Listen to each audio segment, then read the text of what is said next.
নমস্কাৰ ছাত্ৰ ছাত্ৰীসকল আজি মই আগবঢ়াইছোঁ ক্লাছ 10ৰ প্ৰি ফাইনেল এক্সামিনেশ্যন 2024 বৰ্ষৰ জেনেৰেল মেথছ অৰ্থাৎ গণিতৰ প্ৰশ্ন কাকতখন ইয়াত থকা এমচিকিউখিনি 45টা এমচিকিউ আছে সেইখিনি সমাধান কৰিম ভিডিঅ'টো প্ৰথমৰ পৰা শেষলৈকে চাবা অসমৰ যি প্ৰান্তৰ পৰাই তোমালোকে ভিডিঅ'টো চাই আছা নিশ্চিতভাৱে তোমালোকে এই ভিডিঅ'টোৰ পৰা উপকৃত হ'ব পাৰিবা যেহেতু তোমালোকৰ সন্মুখত ফাইনেল এক্সাম আছে মেট্ৰিক ফাইনেল এই প্ৰশ্ন কাকতখন সমাধান কৰাত মোক সহায় কৰিছে জ্যেষ্ঠ অংকৰ শিক্ষক এজনে তেখেতক ধন্যবাদ জনাইছোঁ প্ৰথম এমচিকিউটো চোৱা -3 whole into x + 1 + x whole -3 whole to the power 5 equal to -3 whole to the power 7 ৰ x ৰ মান হ'ব অপশ্যন বি টু কাৰেক্ট তাৰপিছত প্ৰশ্নটো তলৰ তালিকাৰ পৰা y ৰ মান উলিয়াব লাগে y ৰ মান হৈছে 4 তাৰপিছত 3 নম্বৰটোৰ উত্তৰ হৈছে অপশ্যন ডি x² - x² তাৰপিছত a আৰু 18 ৰ লসাগু 36 আনহাতে a আৰু 18 ৰ গসাগুটো হ'লে a ৰ মান হ'ব 4 অপশ্যন 1 টু কাৰেক্ট তাৰপিছত তলৰ কোনবোৰ পৰিমেয় সংখ্যাৰ দশমিক বিস্তৃতি পৰিসমাপ্তি ইয়াৰ শুদ্ধ উত্তৰটো হ'ব অপশ্যন ডি 1 আৰু 4 ইয়াত এটা ভুল আছে 6 নম্বৰটো চোৱা কাষৰ চিত্ৰত দেখুৱাৰ মতে y = p হোল x লেখৰ বহুপদ p হোল x ৰ শূন্যৰ সংখ্যা হ'ব 3টা শুদ্ধ উত্তৰ অপশ্যন এ টু কাৰেক্ট অপশ্যন 8 2x = 5y + 6 আৰু 15y = 6x - 8 ৰৈখিক সমীকৰণ দুটাই বুজোৱা ৰেখা দুডাল হ'ব পাৰে হ'ব মিলি যায় অপশ্যন সি টু কাৰেক্ট তাৰপিছত কুৱেশ্যন নম্বৰ 9 তলৰ কোনটো ax² + bx + c = a not equal to 0 দ্বিঘাত সমীকৰণৰ বাবে বেদ নিৰ্ণয় কৰিব লাগে অপশ্যন ডি টু কাৰেক্ট b² - 4ac তাৰপিছত কুৱেশ্যন এটা দ্বিঘাত সমীকৰণ এটা মূল 2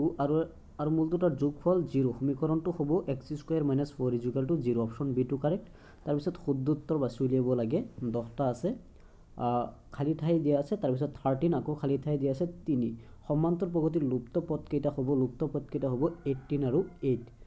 তাৰপিছত উক্তি এটা দিয়া আছে ইয়াৰ শুদ্ধ উত্তৰটো হৈছে অপশ্যন এ টু কাৰেক্ট উক্তি আৰু কাৰণ দুয়োটা সঁচা আৰু কাৰণ হ'ব উক্তিৰ শুদ্ধ ব্যাখ্যা তাৰপিছত কুৱেশ্যন নম্বৰ 3 যদি কোনো বিন্দুৰ ভুজ 4 আৰু সেই বিন্দুটো x অক্ষৰ ওপৰত থাকে তেনেহ'লে বিন্দুটোৰ স্থানাংক হ'ব অপশ্যন এ 4 0 তাৰপিছত কুৱেশ্যন নম্বৰ 4 যদি x3 আৰু 3 বিন্দু দুটাৰ মাজত দূৰত্ব x আৰু x হ'লে x ৰ মান হ'ব এই উত্তৰটো ভুল আছে তাৰপিছত তলত দিয়া আছে sin θ = a/b হ'লে cos θ = what অপশ্যন ডি টু কাৰেক্ট অপশ্যন দেখাই পাইছা ডি টু কাৰেক্ট তাৰপিছৰ কুৱেশ্যনটো চোৱা কাষৰ চিত্ৰত যদি এংগল ADE = এংগল ABC তেন্তে এংগল CE = what মানে 9/2 শুদ্ধটো হ'ব 9/2 তাৰপিছত যদি ABC আৰু DEF এটা সদৃশ্য ত্ৰিভুজৰ এংগল A 47 ডিগ্ৰী আৰু এংগল E 83 ডিগ্ৰী হ'লে এংগল C হ'ব 50 ডিগ্ৰী তাৰপিছত কুৱেশ্যন নম্বৰ 8 এটা বিন্দু এৰ পৰা এটা বৃত্তৰ স্পৰ্শক ডালৰ দৈৰ্ঘ্য 4 সেন্টিমিটাৰ আৰু কেন্দ্ৰৰ পৰা এৰ দূৰত্ব 5 সেন্টিমিটাৰ হ'লে বৃত্তটোৰ ব্যাসাৰ্ধ হ'ব 3 সেন্টিমিটাৰ তাৰপিছত কুৱেশ্যন নম্বৰ 9টো দেখাই পাইছে নম্বৰবোৰ 45 35 এনেদৰে তথ্যখিনিৰ মাধ্যমা হ'ব 30 তাৰপিছত কুৱেশ্যন নম্বৰ 10 এটা উক্তি দিয়া আছে শুদ্ধটো হ'ব অপশ্যন বি উক্তি আৰু কাৰণ দুয়োটাই সঁচা কিন্তু কাৰণ উক্তিৰ সঁচা ব্যাখ্যা নহয় তাৰপিছত কুৱেশ্যন নম্বৰ 3 বন্ধনীৰ ভিতৰত থকা বিকল্পবোৰৰ পৰা শুদ্ধ উত্তৰ বাছি উলিয়াব লাগে শুদ্ধ উত্তৰ হ'ব πr²/360 ডিগ্ৰী তাৰপিছত গোলক এটাৰ ব্যাস 40 সেন্টিমিটাৰ হ'লে গোলকটোৰ পৃষ্ঠকালি হ'ব 616 তাৰপিছত কুৱেশ্যন নম্বৰ 3টো চাইছা অদ্বিতীয় সমাধান এইটো শুদ্ধটো হ'ব অদ্বিতীয় সমাধান তাৰপিছৰটো চোৱা দুটা ত্ৰিভুজৰ শীৰ্ষতৰ অনুৰূপ কোণবোৰ সমান আৰু অনুৰূপ বাহুবোৰ একে অনুপাতত থাকে তেনেহ'লে ত্ৰিভুজ দুটা কোৱা হ'ব সদৃশ্য ত্ৰিভুজটো কাৰেক্ট তাৰপিছত এটা বৃত্তৰ বৰ বেছি দুডাল সমান্তৰাল স্পৰ্শক থাকিব পাৰে ঘটনা ইৰ সম্ভাৱিতা প্লাছ ঘটনা ই নহয়ৰ সম্ভাৱিতা 1 টু কাৰেক্ট 7 নম্বৰটো 0 ডিগ্ৰী এইটো শুদ্ধ কাৰেক্ট চিন দিয়াই আছে 8 নম্বৰটো ডি অপশ্যনটো শুদ্ধ 9 নম্বৰৰ এ অপশ্যনটো শুদ্ধ n হোল ইনটু n + 1/2 তাৰপিছত 10 প্ৰথম চুকত এইটো শুদ্ধ 4 নম্বৰত শুদ্ধ উত্তৰ বাছি উলিয়াব দিছে mn ঘনমূল হয় তেন্তে n ৰ মান হ'ব m³ তাৰপিছত বি নম্বৰটো দেখাই পাইছা 1 নম্বৰটো শুদ্ধ মই অপশ্যনখিনিহে কৈ আছোঁ চি নম্বৰৰ অপশ্যন 2টো শুদ্ধ কুৱেশ্যন তোমালোকে বাৰু চাই লোৱা ডি নম্বৰটো অপশ্যন 2টো শুদ্ধ যেহেতু ভিডিঅ'টো দীঘল হ'ব সেইকাৰণে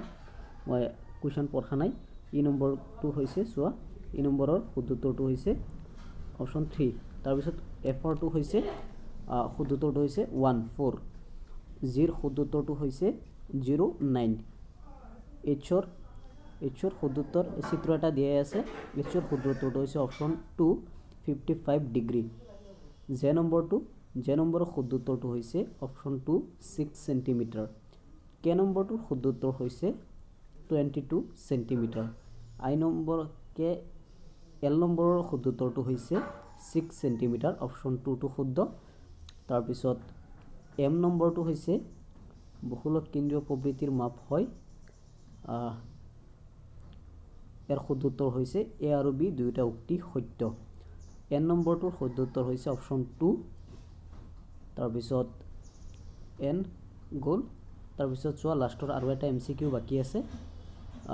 অ নম্বৰটো হৈছে দুজন খেলুৱৈ সংগীতা আৰু ৰশ্মা এখন টেবুল টেনিছ মেচ খেলিলে জনা যায় যে সংগীতা জয়ী হোৱাৰ সম্ভাৱিতা 0.62 ৰেশ্মা খেলখনত জয়ী হোৱাৰ সম্ভাৱিতা কিমান 0.38 তাৰ পিছত সেকশন বিত 2 নম্বৰীয়া কেইটামান কুৱেশ্যন আছে তোমালোকে কুৱেশ্যন কেইটা বাৰু চাই যোৱা মেবি তোমালোকে ইয়াৰ পৰাও পৰীক্ষাত ফাইনেল পৰীক্ষাত আহিব পাৰে গতিকে ভিডিঅ'টো ভালদৰে চাই যোৱা সেকশন 3 3 নম্বৰীয়া কুৱেশ্যন আহিছে চাই লোৱা মৰিগাঁও ডিষ্ট্ৰিক্টৰ কোনবোৰ কুৱেশ্যন আহিছিল তোমালোকে এনেকুৱা প্ৰত্যেক দিনে ভিডিঅ' পাই থাকিবা চাই থাকিবা ভিডিঅ'ৰ পৰা যথেষ্টখিনি উপকৃত হ'ব পাৰিবা মই সোশ্যাল সায়েন্সৰ 45টা এমচিকিউৰ উত্তৰ দি দিম নেক্সট ভিডিঅ'ত অসমীয়াৰ কুৱেশ্যন পাবা সেই ভিডিঅ'বোৰ চাবা এটাকো 4 নম্বৰীয়া কুৱেশ্যন আছে আৰু লাষ্টত আছে প্ৰকল্পত 10 নম্বৰ গতিকে ভিডিঅ'টো চোৱাৰ কাৰণে কেনেকুৱা লাগিছে কমেন্ট বক্সত জনাবা ধন্যবাদ থাকিল সকলোলৈ